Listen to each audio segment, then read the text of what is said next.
just making this little video about a couple of items. Today I rang up the job centre because I need to find some work, because I just do. I've got no income because this stupid virus. I rang up some jobs the other day and they're on the air of caution, so we'll hold off for now, which doesn't help me. They're not paying me, so I ring up the job centre. Guess what? It's closed. You have to do everything online or ring up agencies, and there's going to be millions of us. So I really don't know where that fares for the future, or for me. Just thought that I would tell you that, and then this video's out and I will put the description of where this video comes from. He's pretty sure that this pastor is Elvis Presley. He's pretty sure that he is.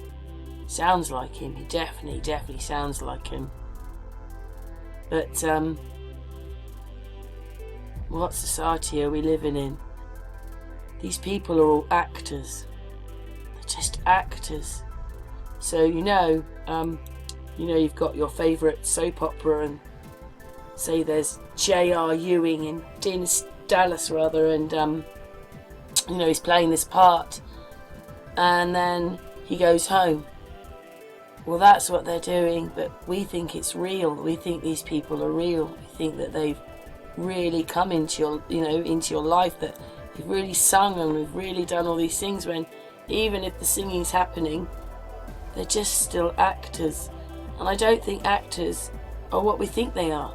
And they seem to be able to change positions and do other jobs. Like, how can they not have any sorrow or any consciousness about what they've done? They don't seem to care what they've done. They've just been an actor, and now they're being another actor or another part of their life. So there's that part of it. So it's just a bit shocking that no matter where you go, nothing's real, and we're just put in this process. But what happens if Elvis Presley really is this pastor? And it's just to do this to people, to do this to the people. That's it, not have any consciousness about it. What's everybody's thoughts about, these people? They seem to be appearing, I thought that Trump looked quite like Elvis Presley, I'm going to show you a bit of Trump. I was a bit flabbergasted when I realised that Donald Trump and Elvis Presley were so alike. But I mean really alike, not just a little bit alike. Like, now they deepfake people in, so someone else completely different can be on the side, but there is a little bit of them in the deepfake. But this person looks so like him that I was a bit gobsmacked that there was such a resemblance. Not just a little bit, their lips matched, their eyes matched, their nose matched. And they actually do look quite alike, even though they look completely different at the same time. They look very alike. It's most bizarre. And that's the kind of society we're living in. Sometimes they put a picture of that person in that person. So you could find that Trump walks around and there's Elvis Presley, John Wayne, you name it, all just for a couple of seconds that you're just not noticing it at full speed, or even a quarter of a second. They stick them in and then your subconscious picks up on it. But to be so alike, like, I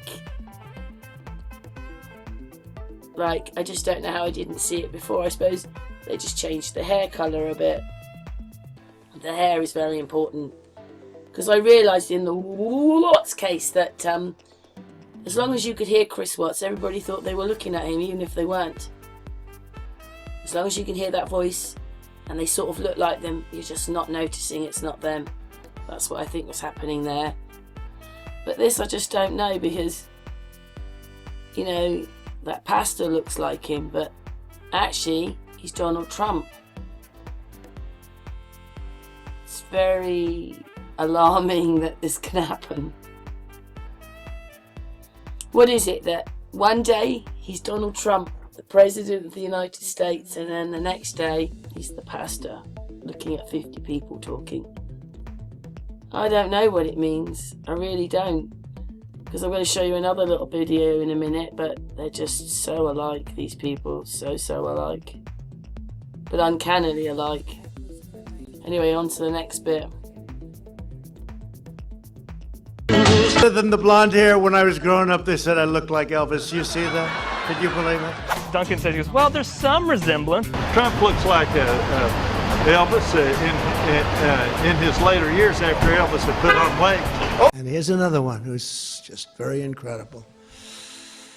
Today goes to one of the most beloved artists and most enduring cultural icons that has ever lived. The king of rock and roll, the true king, and you have to say that, Elvis Aaron Presley.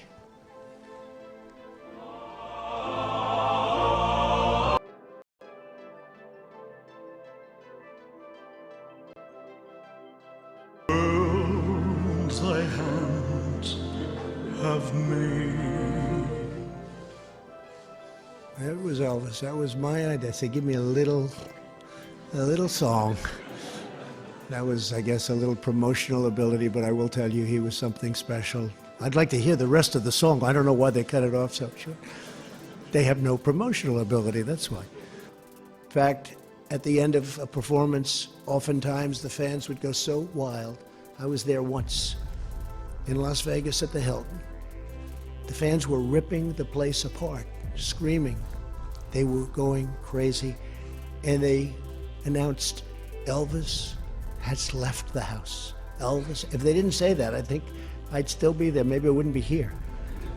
But they had to do that. Elvis has gone. Elvis has left. Princess Caroline of Monaco.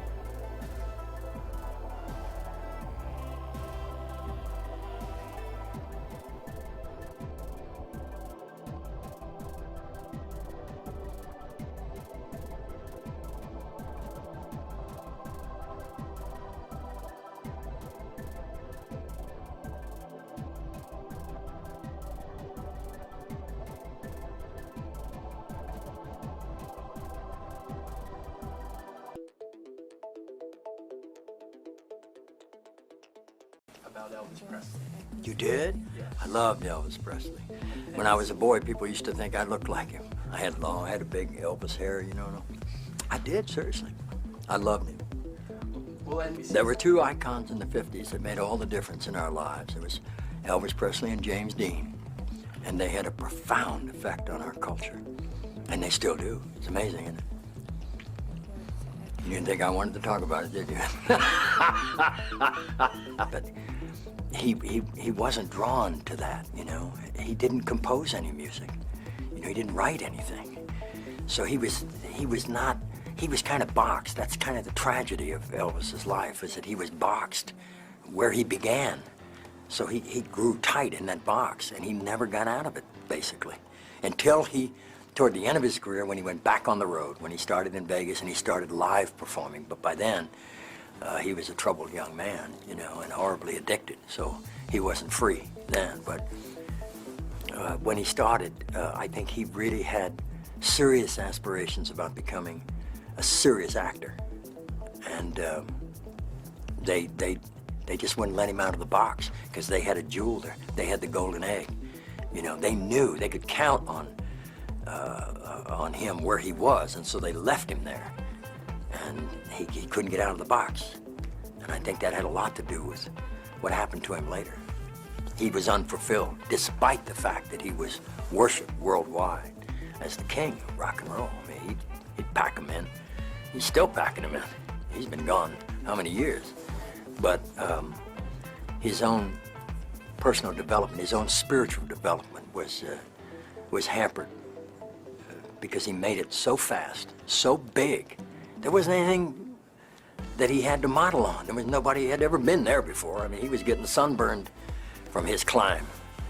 He never saw anyone. There was no one he had any ointment for that kind of sunburn. I mean, he went so fast, so high, so quick. Nobody knew how to deal with him. So there wasn't anyone close enough to him that said, you know what, you have another way we're going to go now, and that's, you're going to have to let go of all this other stuff. It's going to cost you. It's going to be painful. But it's the one thing that you're going to later be glad you did. You're going to grow.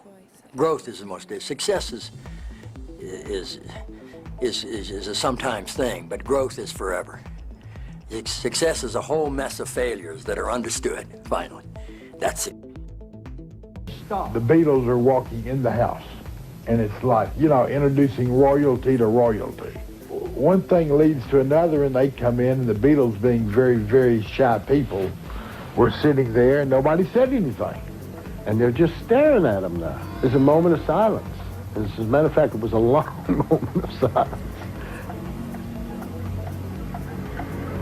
So finally, Elvis sits there, and he's nervous, and the Beatles are sitting there, and they don't know what to say. Finally, he just looked at him, and he said, hey, look, if y'all are going to stare at me all night long, I'm going to bed.